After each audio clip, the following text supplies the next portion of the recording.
L'info du Grand Lille en continu. Adrien Lanois. Vendredi 28 avril, bonjour à toutes et à tous, bienvenue sur Grand Lille TV, on est en direct, il est 7h15 et sans plus attendre, voici vos prévisions météo du jour avec un temps assez instable aujourd'hui, alternance de nuages, d'averses, d'éclaircies. La météo sera d'ailleurs plus clémente cet après-midi et des pluies surtout concentrées en cours de matinée. Pour les températures, les valeurs remontent doucement, 5 degrés ce matin et 12 degrés cet après-midi. Ce week-end, ça restera globalement assez mitigé. On en reparle bien sûr après ce journal avec les prévisions complètes de Météo Service. À la une également l'info trafic avec l'image de l'agglomération ce matin. Déjà quelques ralentissements avenue de l'Hippodrome à Lambersart ou sur le boulevard du Président Ouvert à Lille, près de la porte de Valenciennes.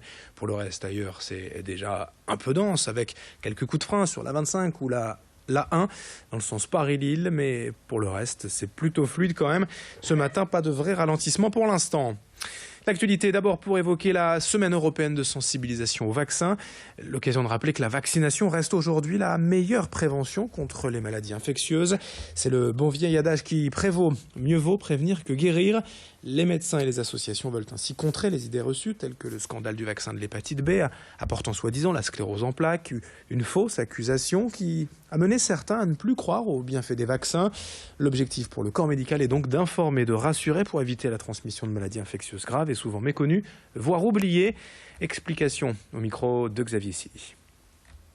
Il y a des effets secondaires banaux, il y a un inconfort de l'enfant, une petite fièvre, une réaction locale. Après, les complications plus importantes, bon là, moi je suis installé depuis 25 ans, j'en ai jamais vu par exemple. Mais encore une fois, les effets secondaires des vaccins sont infiniment moins nombreux que les maladies et leurs complications elles-mêmes. Si vous faites une rougeole par exemple, il y a quand même des risques importants de complications graves, des pneumopathies graves, des maladies d'encéphalite, des myélites, des syndromes de Guillain-Barré. Bon, voilà, si personne n'était vacciné contre cette maladie, il y aurait beaucoup plus de complications. Et c'était comme ça du reste il y a 20 ou 30 ans. Autre information, ce veille de long week-end du 1er mai pour tous ceux qui vont aller vendre du muguet dans les rues. Ce jour férié et chômé est le seul de l'année où l'activité commerciale est tolérée sur la voie publique pour les non-professionnels. Il n'existe aucune loi nationale commune en la matière. Les villes et donc les maires sont seuls à décider de ce qu'il est possible ou pas de faire. Sur son site, la préfecture rappelle tout de même que le muguet doit provenir d'une cueillette personnelle. Pas question d'aller se fournir chez un grossiste. L'usage veut également que les vendeurs amateurs se tiennent à bonne distance des fleuristes et que les bouquets ne contiennent que des brins de muguet, sans autres fleurs rajoutées, mais là encore ça dépend des communes. Alors mieux vaut se renseigner. Et chez les professionnels justement, les fleuristes ont reçu leur muguet il y a plusieurs jours et ça fait désormais pour préparer les compositions face à la concurrence des particuliers. Ils doivent surtout faire preuve d'originalité, apporter une vraie plus-value. La période du 1er mai est l'une des plus importantes dans l'année avec la fête des mères évidemment. Xavier Silly est allé à la Bassée hier chez Camille Fleur découvrir ces milliers de brins de muguet prêts à être vendus. Il est revenu le temps du muguet, comme un vieil ami retrouvé. Il est revenu flâner le long du quai, jusqu'au banc où je t'attendais. En bouquet simple, orné de roses, mais toujours avec son parfum enivrant, le muguet est de retour chez les fleuristes. C'est un moment très important pour ces professionnels qui doivent jouer d'astuces chaque année pour rester toujours, comme le muguet, dans le cœur de leurs clients. Cette année, il y a ce qu'il faut, on ne manque pas de muguet, ça c'est sûr. Par contre, la différence, c'est que justement, on a eu un temps assez sympathique jusqu'à maintenant, ce qui a fait déjà bien sortir le muguet dans les jardins. Donc c'est ce qui fait la différence, nous, dans les magasins, c'est que là, il faut mettre le jackpot, j'ai envie de dire, sur les compositions, essayer de bien se démarquer de façon à ce que le client trouve chez nous ce qu'il ne pourra pas cueillir dans son jardin.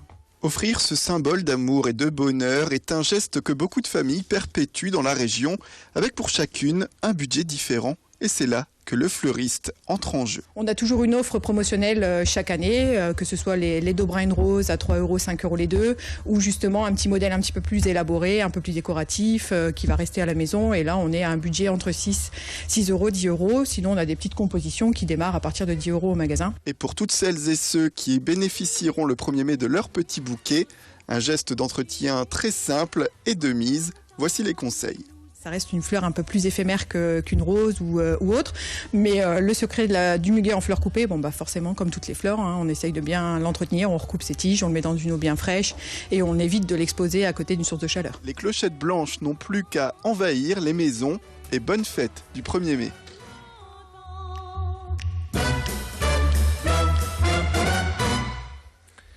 Et à ce promo, c'est la question du jour. CNews Matin, Grande Lille TV. Acheter du muguet pour le 1er mai n'est-il pas aujourd'hui dépassé? Et selon vous, vos réponses sur grandlille.tv ou nos applications mobiles.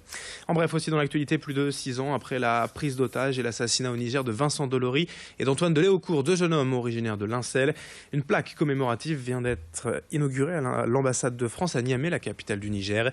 Et ce mercredi, le président de la République, François Hollande, a reçu les 2 familles à l'Élysée, elles qui se battent depuis 6 ans pour faire reconnaître la responsabilité de l'État dans cette affaire. Ils ont également reçu une médaille de reconnaissance aux victimes du terrorisme. En ce lundi 1er mai, je vous rappelle qu'aucun transport en commun ne circulera dans la métropole lilloise. Comme chaque année, les métros, tramways et bus resteront à l'arrêt dès dimanche soir 22h jusqu'à la reprise du trafic mardi à 5h. Notez également que l'association Droit au vélo organise ce dimanche de 10h à 17h une grande vente de vélos, de pièces et d'accessoires d'occasion au Stadium à Villeneuve-d'Ascq. Il sera également possible de faire marquer son vélo contre le vol ou encore de bénéficier d'ateliers de réparation. On enchaîne avec d'autres images pour évoquer le projet de la maternité Saint-Vincent-de-Paul à Lille pour accompagner les femmes en situation de handicap avant leur accouchement. Devenir mère est une étape importante dans la vie d'une femme, mais qui peut aussi devenir difficile lorsque l'on est confronté au handicap, au regard de la société, de l'entourage et parfois même du système de santé. Rien ne semble facile pour la grossesse. Souvent, le personnel soignant découvre au moment de l'accouchement que la future maman est en situation de handicap. Pour l'hôpital, il s'agit donc de mettre en place un parcours de soins continu avec 90 000 € investis et pour du matériel et un accompagnement personnalisé. Explication au micro de Louis Caillé. Initialement, c'est un projet qui a fait l'objet d'un groupe de travail déjà depuis plusieurs mois autour de la prise en charge de ces patientes en situation de handicap débutant une grossesse. Le stade d'avancement est que nous avons pu faire l'acquisition au sein du groupement des hôpitaux d'une table d'accessibilité, notamment pour l'examen de gynécologie. Et puis, nous avons initié, grâce à l'étude avec l'équipe d'ergothérapeutes, au sein de la salle d'accouchement, la construction d'une nouvelle salle dite nature, mais accessible aux personnes à mobilité réduite. Et c'est la fin de ce journal. Dans un instant, à suivre vos prévisions météo et l'info trafic sur Grande Lille TV.